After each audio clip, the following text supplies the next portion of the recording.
美国48岁男子闯入北极熊栖息地，惨遭重达400公斤的巨型北极熊追杀。奇迹生还后，他竟将那头追杀者纹在身上留作纪念。据环球网报道，48岁的马修·戴尔是一名律师，居住在美国缅因州的伊斯顿市。私下里，戴尔是个狂热的自然爱好者，他常在假期进行徒步和探险，甚至在身上纹满了各种野兽的图案。2012年的冬天，他又一次产生了冒险的冲动，这次是无意间翻阅杂志时，被一则加拿大拉布拉多托加特山国家公园的旅行广告吸引住了。戴尔从未听说过这个地方，更从未亲眼见过一头真正的北极熊。他没有犹豫，立刻报了名。出发前，戴尔做了很多功课。他最担心的不是被野生动物袭击，而是自己是否能在极寒之地保持体能。因此，那年整个冬天，他都背着沉重的背包，在家附近徒步训练、采雪拉练，只为适应那片陌生却诱人的土地。托加特之行不是普通的户外旅行，而是一次近乎极限求生级别的深度穿越。探险者必须事先向国家公园提交注册申请，经过严格审批，配备专业装备，并强制观看一部关于北极熊安全行为守则的 DVD。在那里，没有营地，没有路标，没有信号，连方向都要靠地图和指南针猜。唯一的安全保障是政府强烈建议每支队伍都聘请持证北极熊守卫，他们是扛着猎枪的向导，必要时能击退猛兽，也是防止队伍在雪原中走失的重要保障。2013年7月19日，戴尔和一群志同道合的探险者一起从蒙特利尔飞往魁北克北部的库贾克，再从那里换乘小飞机前往一个基地，等待最后一架小型螺旋桨飞机穿越白茫茫的拉布拉多高地，进入北极荒原深处托加特山脉的腹地。这次探险由塞拉俱乐部的2位经验丰富的极地徒步专家带领，该组织是美国最古老的自然保护团体之一，专注于生态教育、环境保护与野生动物研究。第一位向导是60岁的里奇·格罗斯，他原本在旧金山的一家非营利组织工作，专门为低收入家庭提供住房援助。外表温和、语气平缓的他，骨子里却藏着一颗热爱冒险的心。从1990年开始，里奇便每年抽出1到2周时间，亲自带队前往世界各地展开探险旅行。与他同行的还有另一位经验丰富的向导，59岁的马塔蔡斯是一名医学诊断顾问。自高中时期，他就热衷组织各类徒步旅行，是典型的哪怕有半天假也要背包上山的那类人。而这次，她带上了丈夫基卡布，一个名副其实的大自然狂热爱好者。戴尔一直有一个心愿，那就是在真正的荒野中，在没有围栏和玻璃的遮挡下，亲眼看到野生北极熊的身影。但他也清楚，北极熊虽知名，却从不亲民，要想遇见它们，并不是件容易的事。所以当里奇提议进行一段几乎肯定能与北极熊相遇的徒步路线时，戴尔激动得像个孩子，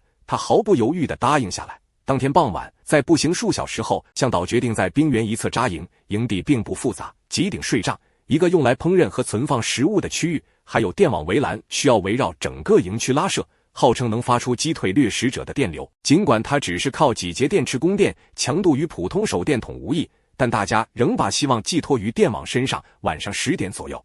北极的天还没完全黑，但所有人已经进入帐篷休息。第二天清晨，一阵急促的喊声打破了宁静。一位队员称自己在海滩那边看到了一只北极熊。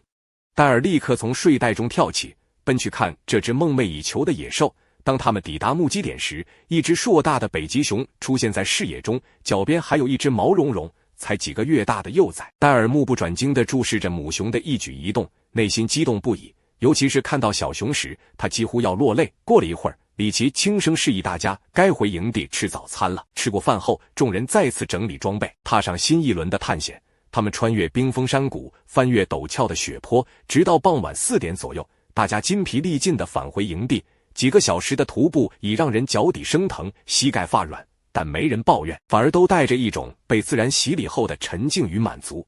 就在众人以为终于可以松口气的时候，戴尔却突然察觉到远方有异动。他眯起眼凝视前方，大约100米开外，一个庞然大物正悄无声息地逼近。那是一头成年雄性北极熊，它比之前见过的母熊足大了1倍，站立时身高超过3米，毛发浓密泛白，在灰蒙蒙的极地风雪中显得格外扎眼。它的步伐沉稳，一边伸出粗大的舌头舔舐鼻尖，一边扬起鼻子，像猎犬般嗅着空气，试图确认这群闯入者究竟是谁。危机迫在眉睫，队员们迅速靠拢，试图通过集体的身形制造出庞大的轮廓来威慑这头野兽，同时拼命挥舞胳膊，高声叫喊，用尽办法制造噪音。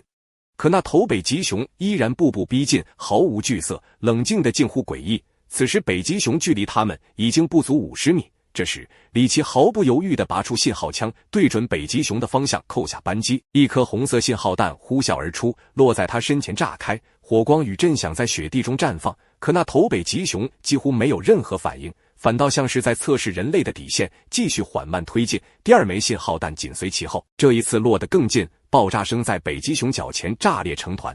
就在这时，他终于停下了脚步，转头望了他们几秒，然后猛然掉头，飞快逃向远方，庞大的身躯很快消失在雪雾之中。这场生死对峙总算化险为夷，众人心惊胆战地意识到，坐在营地之外毫无遮蔽的地方，无异于将自己暴露在掠食者的嘴边。他们急忙打包物资，迅速撤回帐篷区域，每个人肾上腺素疯狂飙升。刚刚经历过的生死瞬间让他们兴奋而又后怕，都以为危机已经解除。但戴尔不这么认为，他没有露出一丝放松的神色，直觉告诉他，这头熊并没有离去，他只是暂时撤退，在观察，在等待。而事实证明，他的直觉没错，那头熊果然不久后再次现身，距离营地不过数百米远。他静静地坐着，一动不动，仿佛在远远观察着营地的一举一动，或者说是在寻找最容易下手的目标。里奇安慰大家说，有围栏不用怕，但戴尔始终无法安然入睡。他独自坐在帐篷外的折叠椅上，